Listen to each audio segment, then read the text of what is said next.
Hello students, how are you. हम लेकर आए हैं क्लास 9th की पोइट्री पोर्शन से सेकंड पोएम, जिसका नाम है विंड। विंड का मतलब होता है हवा। हवा के बारे में ये पूरी पोएम है। पोएम के बारे में थोड़ा सा पहले देख लेते हैं हम। पोएम जो है ये लिखी है सुब्रमण्य भारती, जो कि एक तमिल के महान कवि थे और वे स्वतंत्रता प्राप्ति से पूर्व के समय में अपनी देशभक्ति के लिए भी प्रसिद्ध रहे हुए हैं। ठीक है, इस तमिल में लिखी हुई पोएम को ट्रांसलेट किया है इंग्लिश के अंदर A.K. रामानुजन ने। मैंने बोर्ड पे लिखा है, ऊपर नाम लिखा है सुब्रमण्य भारती और translated from the Tamil by A.K. Ramanujan. ठीक है, इसके कुछ कीवर्ड्स मैंने लिखे हुए हैं जो पोएम में आपके बहुत काम आएंगे। पहला वर्ड है shutters, scatter, shelf, tore, weaklings, frail, crumbling, rafter, winnows, firmly and steadfast. ये आपके पोएम में कुछ अलग से वर्ड हैं, इनको आपको अच्छे से लर्न करना होगा। मैं 1 बाय 1 इनकी मीनिंग भी आपको बताऊंगा। तो पोएम के अंदर राइटर ने विंड, जो कि हवा होती है, इसके बारे में डिटेल से बताया कि हवा जो होती है वो कितनी खतरनाक होती है। और हवा को हम पवन देव के नाम से भी जानते हैं, विंड गॉड बोलते हैं, पवन देव। तो कविता स्टार्ट करने से पहले थोड़ा सा हम इसके बारे में देख लेते हैं कि हवा जो है वो बहुत तेज़ चलती है और महाविनाश करती है।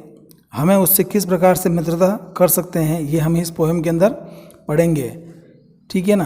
तो स्टार्ट करते हैं। सबसे पहला stanza, wind come softly, don't break the shutters of the windows, don't scatter the papers, don't throw down the books on the shelf, there look what you did, you threw them all down, you tore the pages of the books, you brought rain again। अब यहाँ पर word आया है softly का मतलब होता है धीरे धीरे, शटर्स का मतलब होता है दरवाजे जो गेट होते हैं अपने वो, विंडोज़ मतलब खिड़कियाँ, स्केटर का मतलब होता है बिखेर देना, ठीक है ना, बिखेरना होता है। उसके बाद शेल्फ मतलब आपके जो अलमारी के जो खांचे होते हैं जिसको अपन ताक बोलते हैं वो है, ठीक है ना।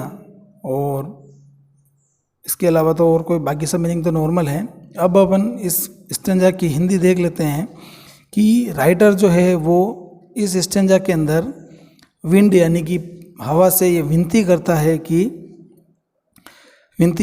कि हे पवन देव, ये हवा थोड़ा धीरे धीरे बहो, खिड़कियों के दरवाजे मत तोड़ो, कागज़ों को मत बिखेरो, अलमारी से पुस्तकों को नीचे मत गिराओ, वहाँ देखो तुमने क्या कर डाला, तुमने उन सभी को नीचे फेंक दिया है, तुमने पुस्तकों के पन्ने फाड़ डाले हैं, तुम पुनः बारिश को लेके आ गए, तुम कमज़ोर व्यक्ति या वस्तुओं का मजाक बनाने में बहुत चतुर हो, इसलिए प्लीज़ आप थोड़ा धीरे बहो, क्योंकि जो कमज़ोर हैं, जितनी भी कमज़ोर चीज़ें हैं, उन सबको आप नुकसान पहुँचा रहे हो, वो सब आपकी गति की वजह से, आपके महाविनाश से ख़त्म हो जाते हैं।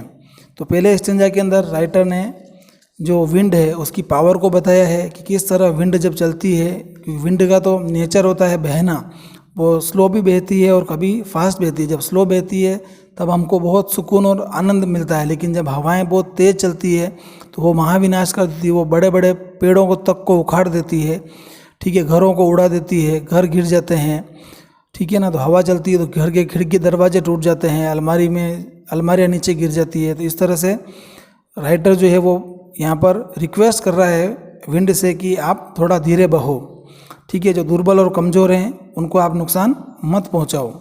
सेकंड स्टेंजा में लिखा हुआ है, you are very clever at poking at fun at the weaklings. ये मैंने भी बताया कि तुम बहुत चतुर हो, तुम कमज़ोर और जो निर्बल लोग हैं उनका मजाक उड़ाने में तो आप बहुत चतुर हो, आप ऐसे लोगों का मजाक उड़ाते हो जो बहुत कमज़ोर और निर्बल हैं या दुर्बल हैं।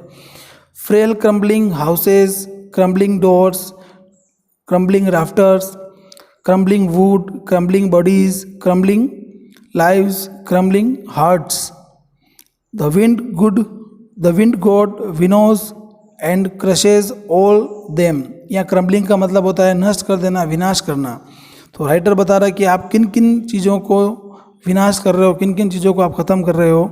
तो बता रखा है कि कवि कहता है कि वह कमज़ोर चीज़ों और कमज़ोर प्राणियों का मजाक न बनाएं, हवा की शक्ति सभी कमज़ोर चीज़ों को बेकार कर देती है, जैसे कि कमज़ोर व टूटने से आसान घर, दरवाजे, घर की जो बल्लियाँ होती है वो, पेड़, वस्तुएं, व्यक्ति और व्यक्तियों के जो हार्ट हैं आदि सब हवा की शक्ति का शिकार बन जाते हैं। मतलब जो कमज़ोर होते हैं वो हवा के सामने उड़ जाते हैं, टूट जाते हैं, ख़त्म हो जाते हैं। ठीक है, तो यहाँ पर अगेन एक बार फिर से राइटर ने विंड की पावर को शो किया है कि किस तरह जो विंड चलती है वो किन किन कमज़ोर और जो दुर्बल चीज़ें होती हैं उनको वो क्रैश कर देती है, नष्ट कर देती है, सबका शिकार कर देती है, उनको ख़त्म कर देती है। थर्ड स्टेंजा में लिखा हुआ है कि he won't do what to tell him, he come let's come let's build strong homes, let's join the doors firmly, practice to firm the body, make the hearts steadfast, do this and wind will be friend with us। यहाँ पर writer हमको advice दे रहा है कि हवा तो बहुत powerful होती है और अगर आप उनसे रिक्वेस्ट भी करोगे तो वो आपकी बात मानने वाली नहीं है। क्यों? क्योंकि उसकी तो नेचर है, वो तो अपना काम करेगी। तो अब किस तरह से विंड से फ्रेंडशिप की जाए, तो विंड से फ्रेंडशिप करने के लिए राइटर अपने से ये रिक्वेस्ट कर रहा है, अपने को एडवाइस दे रहा है कि क्यों ना हम लोग अपने आप को मजबूत बना लें, हमारे घरों को मजबूत बना लें। ठीक है, दरवाजे खिड़कियों को मजबूती से बंद कर दें। ठीक है, और अपनी बॉडी को इतना फर्म और मजबूत बनाएं कि हवा की वजह से हम लोगों को कोई नुकसान ना हो। ठीक है ना, makes the heart stead fast, और हमारे दिलो दिमाग को, अपनी मानसिक स्थिति को, मन स्थिति को इतना मजबूत कर लें। और अगर आप ऐसा कर लेते हैं, अगर हम ऐसा करते हैं तो the wind will be friend with us, तो ऐसी सिचुएशन में विंड जो है वो क्या हो जाएगी, हमारे साथ फ्रेंडली बिहेव करेगी, हम लोगों को नुकसान नहीं पहुंचाएगी। मतलब ये है कि हम लोगों को जैसा विंड का नेचर है उसके अकॉर्डिंग, परिस्थिति के अनुसार हमको अपने आप को ढालना होगा। वो अगर पावरफुल है तो अपने को भी हर तरह से पावरफुल बनना पड़ेगा, हर चीज़ को मजबूत और कठोर बनाना पड़ेगा, तभी हम लोग उसके सामने टिक पाएंगे। अगर हम कमज़ोर रहे तो वो हमको ख़त्म कर देगी, हमारा विनाश कर देगी। The wind blows out weak fires, he makes strong fires roar and flourish, his friendship is good, we praise him every day. Fourth stanza में बात की है, the wind blows our weak fires, the blows out weak fires, he makes strong fires roar and flourish, his friendship is good, we praise him every day. अब यहाँ पर बहुत अच्छी बात लिखी गई है कि हवा जो होती है वो कमज़ोर आग जो होती है, जब आग बहुत कमज़ोर जल रही होती है तो हवा उस आग को बुझा देती है, यानी कमज़ोर को तो वो ख़त्म कर देती है। लेकिन अगर फायर तेज़ है, आग ज़्यादा जल रही है, तो वो उस आग को और ज़्यादा बढ़ा देती है, और ज़्यादा आग अपना तूल पकड़ लेती है और आग बढ़ जाती है। हिज फ्रेंडशिप इज़ गुड, आग से दोस्ती करना बहुत अच्छी बात है, इसलिए हम हवा की क्या करते हैं, हिज फ्रेंडशिप इज़ गुड, यानी कि हवा की जो दोस्ती है वो बहुत अच्छी है, इसलिए हम सब पवन देवता की प्रशंसा करते हैं, तारीफ करते हैं, रोज़ करते हैं, हम लोगों को करना चाहिए। तो यहाँ पर बता रखा कि सारांश इस स्टेंजा का इतना सा निकलता है कि अगर कोई व्यक्ति कमज़ोर है तो कमज़ोर को सब लोग दबाते हैं, लेकिन अगर कोई पावरफुल है तो सब लोग उसके साथ खड़े हो जाते हैं।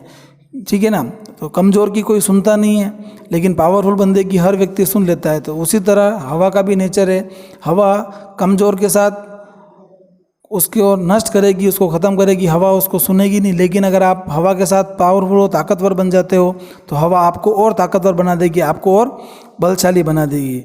यानी कि हमें कह सकते हैं कि विपरीत परिस्थितियाँ उनको और अधिक अनुकूल हो जाती हैं। इसलिए हमको हवा से दोस्ती करनी चाहिए, और जैसा हवा का नेचर है वैसा ही इंसान को बन जाना चाहिए। तो आई होप कि आपको ये पोएम विंड जो है वो समझ में आई होगी। इसके सभी स्टेंजास मैंने एक्सप्लेन किए हैं, आपको इसके क्वेश्चन आंसर्स हर स्टेंजा के साथ दिए हुए हैं, उनको अच्छे से सॉल्व करना है। ठीक है, तो फिर मिलेंगे हम नए वीडियो में अगली पोएम के साथ। तब तक के लिए thank you very much, goodbye, take care.